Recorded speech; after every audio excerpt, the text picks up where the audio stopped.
Hello friends, मी भावना भूतल स्वागत करते तुमचं माझ्या चॅनलमध्ये, ज्याचं नाव आहे लव नॉवेल स्टुडिओ. चला तर मग स्टोरीला सुरुवात करूया. पण त्याआधी चॅनलला सबस्क्राईब केलं नसेल तर सबस्क्राईब करा आणि बेल आयकॉनवरती क्लिक करा. कथेचं नाव आहे ताल, एक राजनैतिक बंधन. लेखिका भावना भूतल, व्हिडिओ एडिटर सोनाली जाधव. भाग 16. आद्याला स्वतःच्या मिठीत घेऊन तो तसाच होता. ती पुन्हा स्वतःपासून दुरावेल ह्याची भीती मनात जिवंत झाली होती. बाबा, का ललतोयस तू? सानिध्या रडतच सिडला स्वतःजवळ ओढू लागली. तिथे काय चाललंय हे तिला काही कळत नव्हतं, पण आपला बाबा रडतो म्हणून तिला खूप वाईट वाटत होतं. तुला आई पाहिजे होती ना? ही तुझी खरी आई आहे, सिड सानिध्याला स्वतःजवळ ओढतच म्हणाला. ही माझी आहे? आद्याने प्रश्नार्थी चेहरा करतच सिडला विचारलं. सानिध्या, आपलं पिल्लू, सिड म्हणाला. तसा आद्याने राजकडे पाहिलं. कसं शक्य आहे? आद्या एकदम गोंधळून गेली होती. का शक्य नाही? सिड राजकडे बघत घाबरतच म्हणाला. मी शुद्धीत आलेली तेव्हा हा माझ्याजवळ होता. ह्याला घेऊन मी रातोरात पुणे सोडलं, कारण ह्याचा जीव घ्यायला आबांनी माणसं पाठवली होती. आद्या रडतच म्हणाली. मग घरातले सगळे बोलतात तसं ही खरंच ध्रुवीची मुलगी आहे का? सिड सानिध्या भोवतालची मिठी अगदी घट्ट करतच म्हणाला. सगळ्या प्रश्नांची उत्तर तोच देईल ज्याने हे सगळं घडवलंय, आद्या म्हणाली. नजरेत प्रचंड राग होता तिच्या. कोणी? सिडने तिला विचारलं. चेहरा अगदी भावशून्य होता. आपल्यासोबत किती काय घडले याचा काहीच अंदाज सिडला नव्हता. होऊन गेलेला काळ खूप भयानक होता, ज्याच्या आठवणीला सुद्धा त्याला जवळपास फिरकू द्यायचं नव्हतं. पण तरीही दोघेही त्या काळात पुन्हा हरवून गेले. साधारण 6 वर्षापूर्वी. कथा भूतकाळातून पुन्हा नव्याने सुरू होईल. आज नेहमीपेक्षा आद्याला घरी जायला जास्तच उशीर झाला होता. बस स्टॉपवर पाहिजे तशी वर्दळ माणसांची नव्हती. खडकवासला जाणारी बस निघून गेली का? तिच्या शेजारीच उभ्या असलेल्या महिलेला तिने विचारले. बस अजून आलीच नाही, ती महिला उत्तरली. आद्याने तोंड पाडले.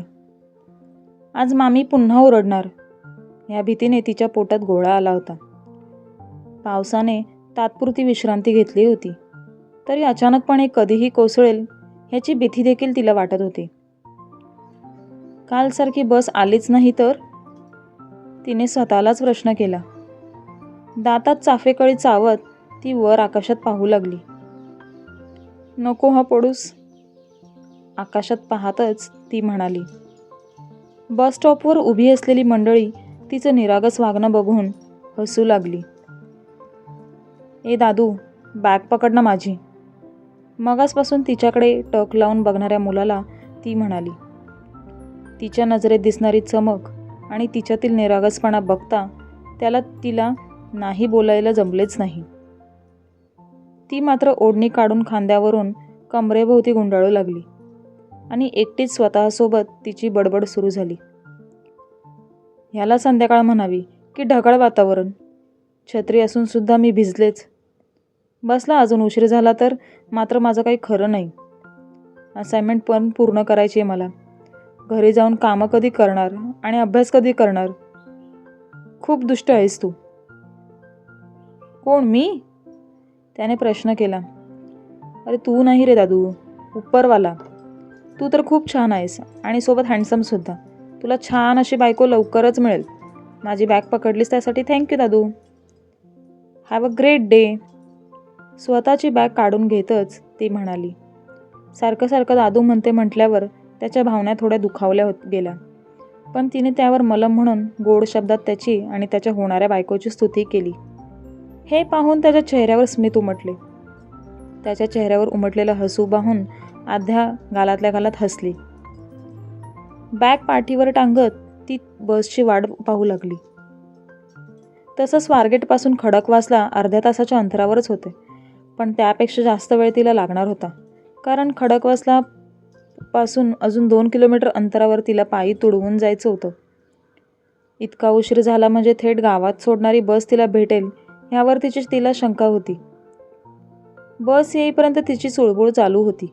आज मनात एक वेगळीच अस्वस्थता तिला जाणवू लागली होती. बॅगेतून पाण्याची बाटली तिने काढली, पण पाणी संपलेलं. बस स्टँडला लागून असलेल्या नळातून ती बाटली भरून घेणार, पण तोच दुरून बस येताना दिसली. बाटली तशीच बॅगेत तिने खुपसली आणि बसमध्ये शिरली. खिडकीजवळ बसण्यासाठी एक वेगळाच उत्साह तिला होता. सायंकाळच्या रम्य वातावरणात वाऱ्याची झुळूक चेहऱ्यावर जो गारवा निर्माण करायची, त्यामुळे दिवसभरातील तिचा सारा थकवा दूर कुठेतरी निघून जायचा. हो ग आई, आले. आत्ताच बस पकडली. बाबांना सांग अर्ध्या तासात एस टी स्टँडवर यायला मला न्यायला. शेजारी बसलेल्या मुलीचे शब्द तिच्या कानी पडले. तिने तिच्यावर एक कटाक्ष टाकला आणि मग खिडकीबाहेर तिने डोकावून पाहिले.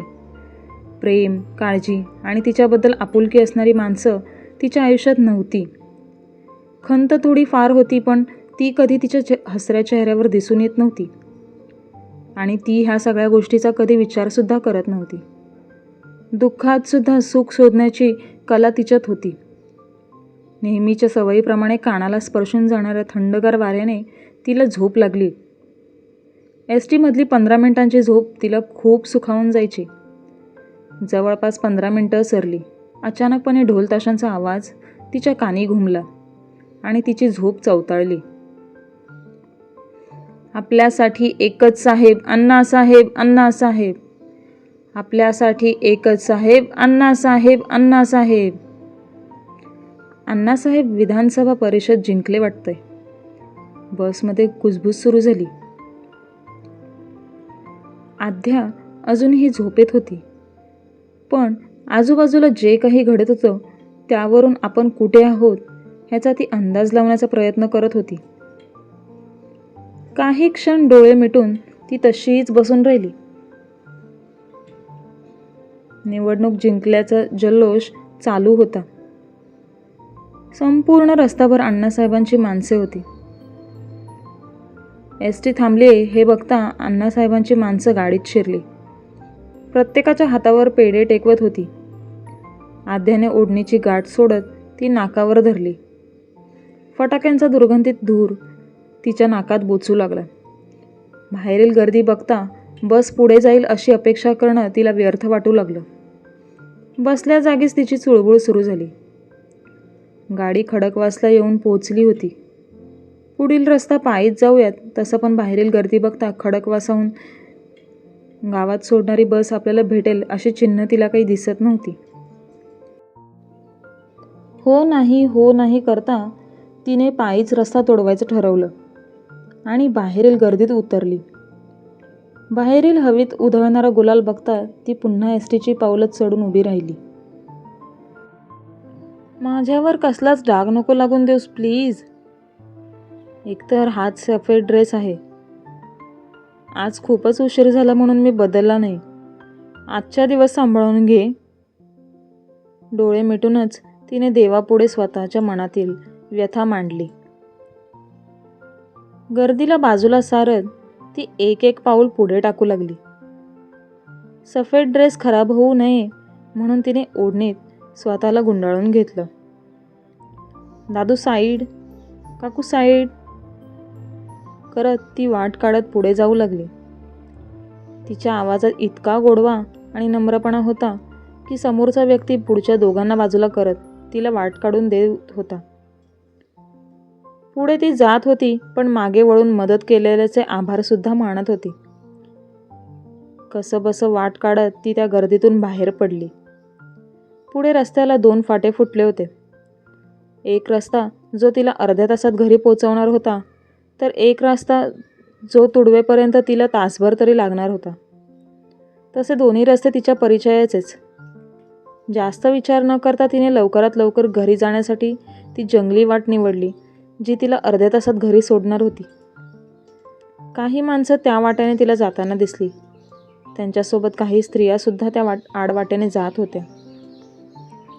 त्यांना बघता तिची काळजीच मिटली होती. झपझप पावले ती त्यांच्या मागून टाकू लागली. आज तो रस्ता तिला थोडा वेगळाच जाणवत होता. सायंकाळचा अंधार, त्या झुडपांनी एकमेकात स्वतःला गुंतवून केलेला काळोख त्या अंधारात भय निर्माण करत होता. मधूनच येणारा रानटी जनावरांचा आवाज आध्याचे ठोके चुकवत होता. एका झाडाजवळ येत ती त्याची फांदी तोडण्याचा प्रयत्न करू लागली. अंगकाठीने अगदीच नाजूक असलेल्या आध्याला झाडाची फांदी काही तोडता आली नाही. तसं खाली पडलेला भला मोठा दगड तिने हातात घेतला आणि ती एक एक पाऊल पुढे टाकू लागली. घशाला आधीच कोरड पडलेली, त्यात भीतीने जीभ सुकली होती. स्टँडवरून पाणी का भरून घेतलं नाही म्हणून ती स्वतःलाच दोष देऊ लागली होती. आज तुला उशीर झाला, आवाज तिच्या कानी पडला. आवाज अनोळखी होता म्हणून ती जागीच स्तब्ध झाली. घाबरतच तिने मागे वळून पाहिलं. मागे कुणीही नव्हतं. सैरभैर नजर तिची आजूबाजूला देखील तिची फिरली, पण कुणीच दिसलं नाही. ज्यांच्यासोबत तिने तो रस्ता तोडवायला घेतला होता ती लोक पण बरीच दूर निघून गेली होती. पाठीवरची बॅग घट्ट पकडत ती पावलं पुढे टाकायला जाणार तोच कोणीतरी तिला मागे ओढले. तोल जाऊन ती खाली पडली तशी चार टाळकी तिच्या भोवती घोळका करून उभी राहिली.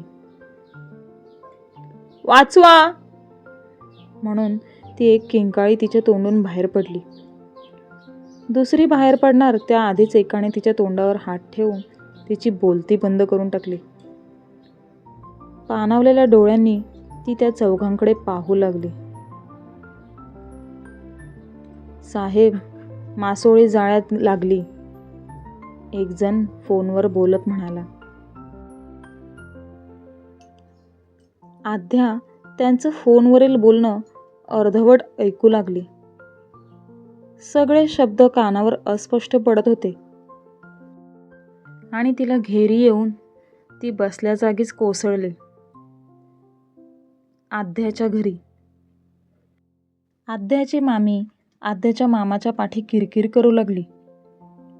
एव्हाना तिनसान सरली होती, पण आध्याचा काहीच अतापता नव्हता. रात्रीचा स्वयंपाक आपल्याला करायला लागतो का काय ह्याची भीती तिच्या 2 लहानग्या बहिणींना वाटू लागली. तिची थोडीफार काळजी ही फक्त तिच्या मामांनाच होती. अंगणात फेऱ्या मारत ते होते. घड्याळ पुढे सरकत गेलं. मग मात्र मामांना धीर बसवत नव्हता. अंगावर शर्ट चढवत डेपोत जाऊन त्यांनी फेरफटका मारला. बसमधून तिच्यासोबत येणारी माणसं घरी परतत होती, पण आध्या त्यांच्यात दिसत नव्हती. मामा अक्षरशः घामाघूम झाले. टपरी टाकून बसलेल्या नानांनी त्यांना चहा पाजला. तशी तरतरी त्यांना आली. तिथेच बसून ते आध्याची वाट बघू लागले. गावाकडील काळोख आणि त्या काळोखात असणाऱ्या रातकिड्यांचं साम्राज्य एक भीती मनात निर्माण करत होते. आणि अचानकपणे पावसाने पेट घेतला. बेफाम अशा वाऱ्यात सोबत तो सैरभैर वाहू लागला. रस्त्यात दुकानांच्या शटरमधून येणारा प्रकाश देखील नाहीसा झाला, कारण वादळी पावसाने गावची वीज गेली होती. एका जागेवर बसून फायदा नाही. पोरगी एवढा उशीर करणार नाही, त्यात सकाळी भी कणकण होती तिला. मामा टपरीवरच्या नानाला सांगू लागले, पण तो कधीच घरी निघून गेला होता. आध्याची वाट बघत मामा मात्र तिथेच बसून होते. पेशवीजीतमध्ये मात्र जल्लोषाचे वातावरण होते. अण्णासाहेब पिंपरीमधून तर आबासाहेब चिंचवडमधून विधानसभा परिषद जिंकून आले होते. आत्तापर्यंतची दोघांची कार्यकिर्दी बघता यंदाचं मुख्यमंत्रीपद की दोघांपैकी एकांच्या वाट्याला येईल असेच दोघांना वाटत होते. त्यानुसार त्यांचे प्रयत्नसुद्धा चालू होते. पेशवेजीत महल पाहुणे मंडळींनी गजबजला होता. ए सीड, तू फक्त तुझ्या ध्रुवीला बघत राहायचं काम करणार का? चल ना लेका, म्हणत सम्राट जबरदस्ती त्याला टेरेसवर घेऊन आला, जिथे संग्राम आधीच हजर होता. हा राक्षस इथे असताना मी अजिबात इथे थांबणार नाही, म्हणत सीडने सम्राटचा हात झटकला आणि तो पुन्हा खाली जाऊ लागला. मी आहे ना, तो नाही काय करणार तुला, म्हणत सम्राटने त्याला अडवलं. आपण दुसरीकडे बसूयात ना, सीड त्याला म्हणाला. मी दोघांसाठी ग्लास घेऊन येतो, सम्राट त्याला म्हणाला. सीडने हो म्हटले. संग्रामला खुन्नस देत तो तिथेच उभा होता. सीडला बघून संग्रामला मात्र शांत बसवलं जात नव्हतं. हातातील बॉटल घेऊन तो सीडीजवळ आला. सीडने सम्राटकडे पाहिलं. हातात पकडलेली ग्लास तशीच ठेवून तो संग्रामजवळ आला. काय झालं? सम्राटने विचारलं. हा भिकारी इथे काय करतोय? ह्याला कोणी पार्टीत बोलवलंय? सीडकडे रागात बघतच संग्राम त्याला म्हणाला. पाहुणे मंडळींसमोर वाद नको म्हणून सीड तिथून जाऊ लागला. संग्रामने भरपूर दारू ढोसली होती. नशेत असल्यावर तो कसा बरळतो आणि कसं वागतो ह्याचा अंदाज सीडला होता. नेहमी काय आहे रे तुझं? तो काही बोलत नाही म्हणून जास्त करतोयस का तू? सख्खा भाऊ आहे यार तुझा तो. का असं वागतोयस? त्याला भिकारी बोलतोयस तू. स्वतःच्या पायावर उभा आहे तो, तुझ्यासारखं बापाच्या जीवावर नाही, सम्राट रागातच त्याला म्हणाला. संग्रामने रागातच सम्राटला ढकललं. सम्राट जाऊन पडणार पण सीडने त्याला अडवलं. तू का त्या सायकोच्या नादी लागतोयस? चल इथून, आपण आपल्या नेहमीच्या जागी जाऊयात, सीड म्हणाला. सम्राट सोबत तिथून तो जाणार तसं संग्रामने सीडचा हातच पकडला, त्याला जवळ ओढलं. सीड त्याच्या नजरेत दिसणारा स्वतःबद्दलचा द्वेष बघत होता. सेलिब्रेशन करूयात आपण. तुला काही बोललं तर घरात प्रत्येकालाच त्रास होतो. आता तुझ्यासोबत सेलिब्रेशन केल्यावर बघतो कोणाला त्रास होतो का ते. संग्राम मिश्किलपणे हसला. काय इश्यू करतोयस? प्लीज सोड. सीड त्याच्या तावडीतून सुटण्याचा प्रयत्न करू लागला. बिअरच्या बाटलीचं झाकण त्याने दाताने उघडलं. तावडीतून सुटून चाललेल्या सीडला त्याने पुन्हा जवळ ओढत अर्ध्याच्या वर बाटली त्याच्या घशात कोंबली आणि ती रिकामी करू लागला. श्वास घेण्यासाठी सीड तडफडू लागला. संग्रामला स्वतःपासून लांब करण्यासाठी अंगात होती नव्हती तेवढी सगळी शक्ती त्याने एकवटली, पण व्यर्थ. भाई सोड त्याला. सम्राटसुद्धा सीडला संग्रामच्या तावडीतून सोडवण्याचा प्रयत्न करू लागला, पण बिअरची बॉटल रिकामी होईपर्यंत संग्राम थांबला नाही. बाटली रिकामी होईपर्यंत एक क्रूर हसू त्याच्या ओठांवर होतं. एन्जॉय दिस पार्टी. बाटली रिकामी होताच सीडचे गाल ओढत संग्राम म्हणाला. सीड खालीच कोसळला. घसा अक्षरशः जळून निघाला त्याचा. श्वास फुललेला, छाती भरून येत होती. Sid, are you okay? Samrat त्याची काळजी करतच त्याला विचारू लागला. सीडला त्याच्यासोबत बोलायलाच जमत नव्हतं. पोट धरत तो धडपडतच स्वतःच्या खोलीत आला. त्याच्या मागोमाग सम्राट देखील आला. वॉश बेसिनमध्ये उणवा होत सीड पोटात गेलेली बिअर जशीच्या तशी बाहेर काढू लागला. डोकं गरगरू लागलं त्याचं. चेहऱ्यावर पाणी मारत पोट धरतच तो बेडवर आडवा झाला. मी तुझ्यासाठी लिंबू पाणी आणू? सम्राटने विचारलं. सीडने नाही म्हणून मान डोलवली. मला एकट्याला सोड, यू एन्जॉय, सीड दम काढतच म्हणाला आणि पुन्हा बेडवरचा उठून वॉश बेसिनमध्ये जाऊन डोकावला. क्षणभरात त्याची बिघडलेली अवस्था बघून सम्राटला खूप वाईट वाटलं. तो रागातच संग्रामला शोधायला म्हणून पुन्हा टेरेसवर आला, पण मगासपेक्षा टेरेसवर भरपूर गर्दी होती. त्या गर्दीत संग्राम सम्राटला कुठे दिसलाच नाही. सीडसाठी एका ताटात जेवण घेत तो पुन्हा त्याच्या खोलीत आला. संग्राम सीडच्या तोंडावर उशी ठेवून त्याला गुदमरून मारून टाकण्याचा प्रयत्न करत होता. भाई, काय करतोयस? सम्राटने ताट बाजूला ठेवलं आणि संग्रामला सीडपासून दूर लोटलं. वेडा झालास का तू? आई साहेब! सीड मोठमोठ्यानं ओरडू लागला. श्वास पुन्हा फुलू लागले होते त्याचे. तरी त्यातल्या त्यात तो आई साहेबांना आवाज देत होता, पण त्याचा आवाज घरात कोणालाच ऐकू जाणार नव्हता. काय झालंय तुला? का असं वागतोयस? सम्राटने विचारलं. हा आमच्या खोलीत काय करतोय? संग्रामने विचारलं. अरे, ही त्याची खोली आहे, तू त्याच्या खोलीत आहेस. दारू झेपत नाही तर पितोस कशाला रे? सम्राट ओरडला. हे आमचं घर आहे, आम्ही पिहू नाहीतर काहीही करू, तू कोण आम्हाला सांगणारा? आणि सगळ्यात महत्त्वाचं, ही आमची खोली होती. हा आला तसं आमच्या खोलीवर स्वतःचा हक्क गाजवू लागलाय. ह्याला तर आम्ही... संग्राम रागातच सीडजवळ जाऊ लागला, पण सम्राटने त्याला अडवलं. सगळंच घेऊन टाक तू. नुसतं बघावं तेव्हा एकच डायलॉग मारतोयस, आमचं सगळं घेऊन टाकलं म्हणून. आम्ही नाही राहणार आहोत इथे. लवकरच निघून जाऊ इथून. कंटाळा आणलायस तू आम्हाला. सीड रडतच म्हणाला. पोट धरतच तो स्वतःच्या खोलीतून बाहेर पडला आणि आईसाहेबांच्या खोलीत येऊन आडवा झाला. जिथे दारू पिऊन यायची हिंमत संग्राम करणार नव्हता याची खात्री त्याला होती. सम्राट संग्रामला सांभाळत सीडच्या खोलीतच थांबला. सीड मात्र आई व साहेबांच्या खोलीत येऊन आडवा झाला. साधारण 2:30च्या सुमारास मायेचा स्पर्श सीडला जाणवला. त्याने डोळे उघडले. समोर आईसाहेब होत्या. त्यांना बघून त्याने स्मित केलं. इथे काय करताय तुम्ही? आईसाहेबांनी विचारलं. जड झालेली जीभ आणि डोळ्यावरची झोप त्याला बोलू देत नव्हती. डोळे मिटून तो पुन्हा झोपी गेला. दुसऱ्या दिवशी दुपारी 12 नंतरच सीडला जाग आली.